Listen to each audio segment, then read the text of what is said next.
Bonjour. Dans cette session, nous allons explorer le concept d'agressivité. Il s'agira d'aller au-delà de la vision commune qui l'associe principalement à la destruction. On la considérera plutôt comme une énergie vitale fondamentale. Notre objectif est de comprendre comment cette force, lorsqu'elle est bien accompagnée, peut être canalisée de manière constructive au service du patient. Cette affirmation va être en quelque sorte le fil conducteur de notre analyse. Elle nous invite à faire un changement de perspective. Ne plus voir l'agressivité comme un problème à éliminer, mais plutôt comme un potentiel à transformer. Notre parcours va s'articuler en 4 temps. On commencera par une redéfinition du terme, puis on explorera ses origines et ses manifestations cliniques. Ensuite, on détaillera une approche pratique, le protocole de sublimation, avant de conclure sur des perspectives un peu plus larges. Commençons donc par la première partie. Il est vraiment essentiel, avant toute chose, de bien redéfinir ce dont on parle, en distinguant soigneusement l'agressivité de notions qui peuvent sembler proches, comme l'agression ou la violence. D'un point de vue clinique et même neurophysiologique, l'agressivité est un état qui est initialement neutre. Elle correspond à une activation du système nerveux sympathique, c'est-à-dire une mobilisation d'énergie qui prépare l'organisme à passer à l'action. Il ne s'agit donc pas d'une émotion positive ou négative en soi, mais bien d'une ressource énergétique disponible. Voici une distinction fondamentale à opérer. D'un côté, on a l'agressivité, cet élan vital, ce potentiel créateur.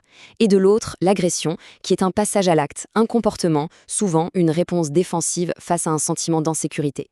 Dans le cas de l'agression, l'élan vital n'a pas pu être régulé et il s'exprime alors de manière inadaptée.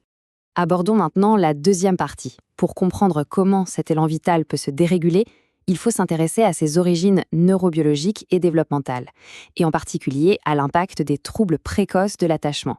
Une désorganisation de l'attachement dans la petite enfance peut entraver la maturation du cortex préfrontal. Or, c'est une zone clé pour la régulation émotionnelle et cognitive. Les conséquences cliniques sont assez directes, une difficulté à organiser, à hiérarchiser, à complexifier la pensée. Et pour compenser ce chaos intérieur, on observe souvent un surinvestissement compulsif de l'action. L'énergie n'est alors plus guidée par une pensée structurée. Une première manifestation clinique assez contemporaine, c'est ce qu'on peut appeler le multitasking compulsif. Le cas de Thomas, qu'on pourrait rencontrer en consultation, illustre bien ce profil. Son hyperactivité n'est pas un signe d'efficacité, mais plutôt une stratégie d'évitement pour ne pas entrer en contact avec ses propres besoins, ses propres émotions. Une deuxième forme que peut prendre cette dérégulation, c'est l'agitation créative désorganisée. Chez une patiente comme Marie, l'élan vital est clairement créatif, mais il est dispersé.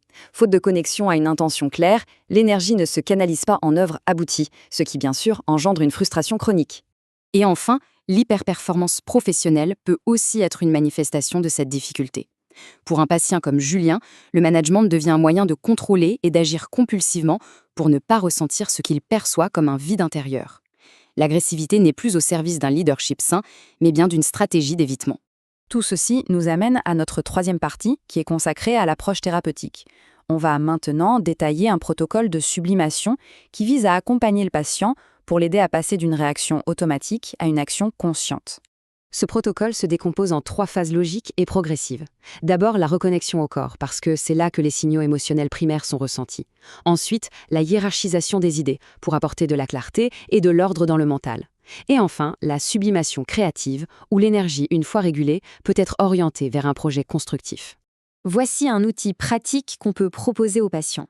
Le stop créatif est une micro-pratique de régulation émotionnelle. L'acronyme guide un processus assez simple, S pour s'arrêter physiquement, T pour se reconnecter au corps par le toucher ou la respiration, O pour observer sans jugement ce qui est présent en soi, et P pour procéder, mais cette fois à partir d'un choix conscient et non plus d'une impulsion réactive. L'efficacité de cette approche peut être illustrée par un cas comme celui de David.